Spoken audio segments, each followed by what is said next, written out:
난 왜 자존감이 자꾸 낮을까? 라며 스스로를 탓하시는 분들이 바뀝니다.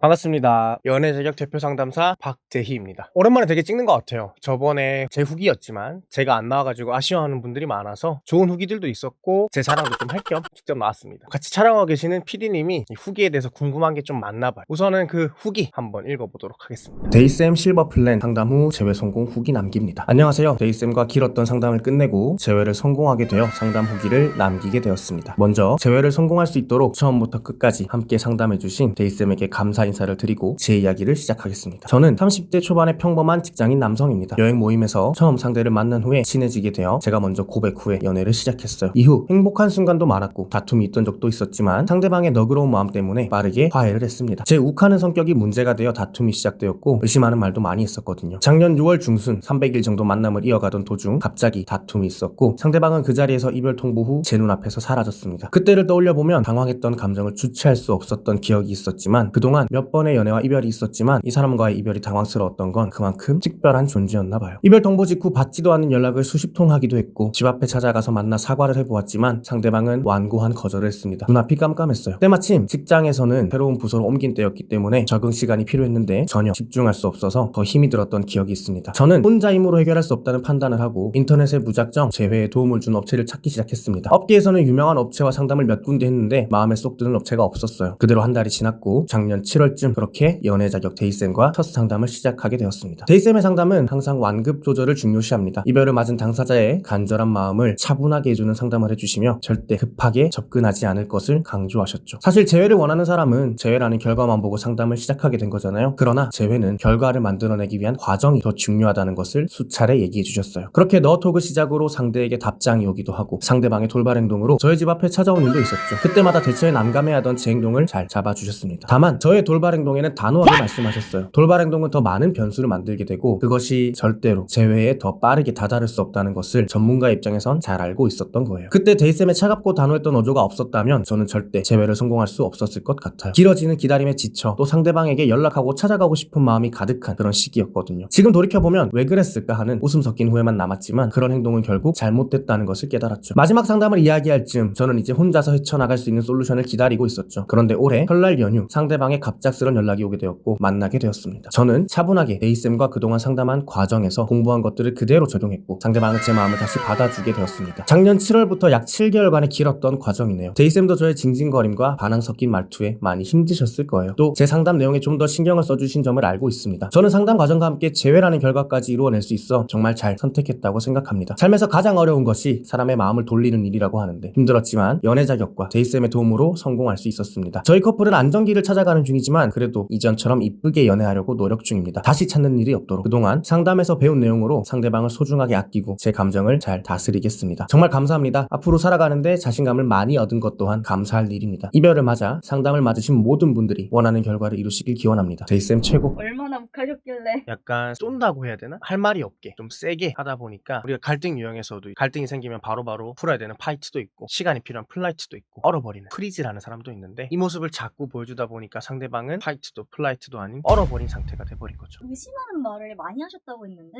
이성 문제라든지 이런 게 있어요? 그런 가치관이라기보다는 대화 주제나 하나의 문장, 단어, 이슈에 대해서 논박하는 걸 되게 좋아했어요. 같이 토론하고 무엇이 진실인가에 대해서 얘기하고 그러다 보니까 너의 말이 과연 진실이 맞을까? 라는 쪽으로 얘기를 하는 거죠. 저랑 상담할 때도 비슷했어요. 데이쌤이 하는 게 과연 맞습니까? 데이터로 얼마나 정확합니까? 와 같은 얘기들도 사실 많이 했어요. 그래도 확실히 데이트하다가 이별 통보하고 감감 무소식이면 당황스럽긴 할 것 같아요. 뭐 그 사람 입장에서는 당황스럽긴 하겠지만 사실 나라도 그렇게 했을 것 같긴 해. 왜냐면 내가 뭔가 다시 얘기하게 됐을 때 질 수도 있고 또 내가 지게 됐을 때는 나의 논리를 주장할 수 없으니까 무시해버리겠다. 일방적으로 통보해버리고 끝내버리겠다 라는 프리즈가 플라이트가 되어버린 경우라고 보면 되죠. 상대분도 많이 참았겠네요. 그쵸? 많이 참았을 겁니다. 다시 우리가 연락을 하게 된다면 관계를 지속하게 된다면 반년 정도는 지켜봐야 하지 않을까 라는 얘기도 했었어요. 보자마자 이건 얼마나 걸리겠다는 감이 올 때가 있잖아요. 네. 이 상담도 마찬가지였나요? 이 상담 같은 경우는 2달이 채 안 걸릴 것 같아요. 상대방도 충분히 흔들리고 있는 상황에서 보통 흔들린다 함은 이 관계에 대해서 고민한다라는 뜻이고, 고민했을 때 다시 만나야겠다라는 선택을 하기까지 딱 하나가 걸린다는 거거든요. 똑같이 반복되지 않을 수 있을까? 똑같이 반복되지 않는다는 확신이 굉장히 중요한 케이스고, 오래 걸리지 않는 케이스긴 했어요. 다만 7개월이 걸렸던 게, 이 상대방 같은 경우에는 본인이 했던 말을 지키기 위해서 일부러 반년이라는 시간을 두기도 하고, 본인이 연락을 하게 됐을 때 아직 나는 준비가 되어 있지 않지만 너에겐 큐 사인이 되어 우리 관계가 급진적으로 바뀌게 됐을 때 문제가 다 해결되지 않을 텐데 과연 괜찮을까? 상대방도 이 말이 보통은 아니라는 거죠.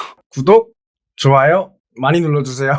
상대방의 돌발 행동은 무슨 행동을 했을까요? 상대방의 돌발 행동이라면 보통은 그 사람에게 먼저 연락이 오거나 먼저 우리가 있는 곳으로 찾아오거나, 사실 이때는 서로가 준비되어 있지 않은 상태이기 때문에 저 역시도 되게 촉박한 시간이에요. 끼케야 5분에서 10분 정도. 그때 저는 보통 어떻게 얘기해 주냐면, 어떠한 이유로 온다, A, B, C가 있고, A일 때는 어떤 식으로 대응하고 어떻게 행동하셔라, 카테고리를 짧은 시간 내에 나눠줬어요. 그리고 우리가 준비했던 카테고리 내에서 행동이 나왔고 잘 풀었죠. 제외라는 결과를 놓고 많은 분들이 찾아오시지만 저는 과정을 굉장히 중요하게 생각을 합니다. 얼마 전에 영상 나온 가람쌤과 제가 연구를 하고 있는데, 크게 3단계로 나누거든요. not bad, 나쁘지 않다, so 무난하다, it's good, 괜찮다. 이 단계를 하나씩 밟아가야 돼요. 가령 답장이 나쁘지 않게 왔다면, 나쁘지 않게 왔으니까 갑자기 만나자 해서는 안 돼요. so 무난한 단계까지 밟아 나가야 되고, 무난한 단계에서 it's good, 좋은 단계로 넘어가는 과정들이 중요한데, 우리 내담자분들은 결과를 중요시하다 보니까 하나 다 결과로 봐요. 답장이 왔다라는 결과와 만나자고 얘기해야겠다는 결과와 만나지 못했다라는 결과, 가장 대표적으로 이렇게 판단하지 못하는 게 친구부터 시작하는 거. 과정인데 결과라고 생각을 해요. 친구부터 시작했을 때 할 수 있는 것들이, 친구기 때문에 더 많이 만나거나 편하게 지낼 수 있는 것들이 충분히 존재함에도 불구하고 친구로 끝날 것 같다 라고 얘기를 해요. 저는 똑같이 얘기해줘요. 그러면 상대방이 친구로도 못 지내겠다라고 얘기하면 나한테 지금 뭐라고 얘기했을 것 같냐? 친구라도 지내자 할 걸 그랬어요 선생님. 과정이 굉장히 중요하고, 이 과정 속에 단계를 밟아가는 게 중요합니다. 이것을 완급조절이라고 얘기해요. 이번 사례에서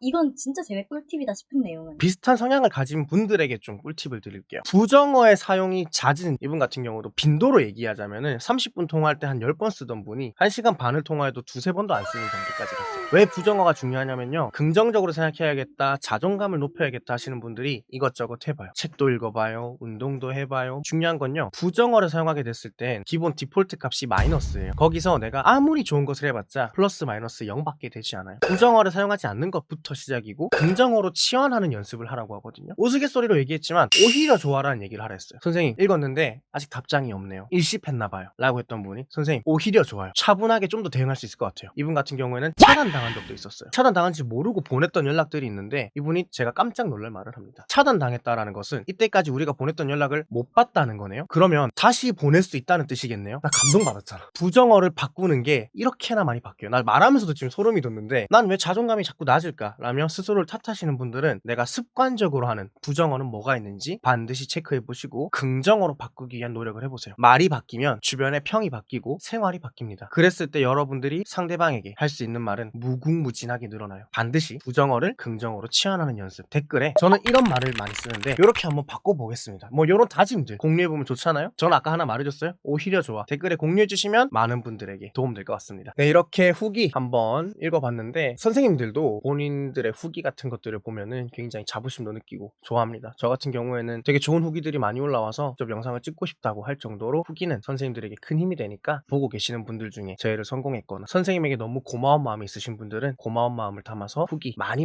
써주시면 좋을 것 같고요. 댓글도 달아주시고 좋아요도 해주시고 구독도 눌러주시고 이분의 좋은 기운 받아갔으면 좋겠어요. 저도 헤어졌는데 어떻게 하죠? 이런 분들이 있는데 고정 댓글에 링크가 있습니다. 양식에 따라서 상황 자세히 남겨주시면 저희가 찬찬히 보고 같이 응원해드리겠습니다. 다음에도 또 좋은 후기와 여러분들에게 힘이 될 수 있는 영상 가지고 오겠습니다. 연애 자격 대표 상담사 박대희였습니다.